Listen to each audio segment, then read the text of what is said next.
Hello అందరికీ. ఈరోజైతే చిలుకూరు బాలాజీ స్వామి గుడికైతే వెళ్ళాం మేము. దర్శనం అయితే చాలా బాగా అయ్యింది. ఫుల్ వీడియో మన ఛానల్‌లో పోస్ట్ చేస్తాను. ఒకసారి వెళ్లి చూసేసేయండి. చాలా మంచి ఇన్ఫర్మేషన్ అయితే ఉంటుంది. సో, ఇక్కడ కోరికలు నెరవేరిన వెంటనే 108 ప్రదక్షిణలు చేస్తారని మీ అందరికీ తెలిసిన విషయమే. కానీ ఇప్పుడు ఆ రూల్స్ అయితే కొన్ని చేంజ్ అయ్యాయి.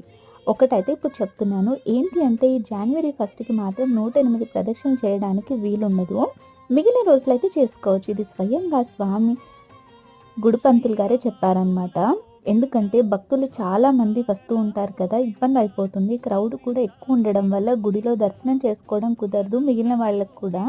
సో, అందుకనమాట. ఇంకా మేము వెళ్ళింది ఏకాదశి రోజు కాబట్టి రష్ అయితే చాలానే ఉంది. ఇక్కడ వీడియోలో ఒక ఆవిడ చాలా మంచి పని చేస్తున్నారు. పేపర్ చూసారు కదా! దాని గురించి కూడా చెప్తాను. అది కూడా లాంగ్ వీడియోలో పోస్ట్ చేస్తాను. మా ఫుడ్ కానీ, అక్కడ దర్శనం గురించి కానీ అన్నీ ఈ షార్ట్‌లో అయితే సరిపోవు కదా!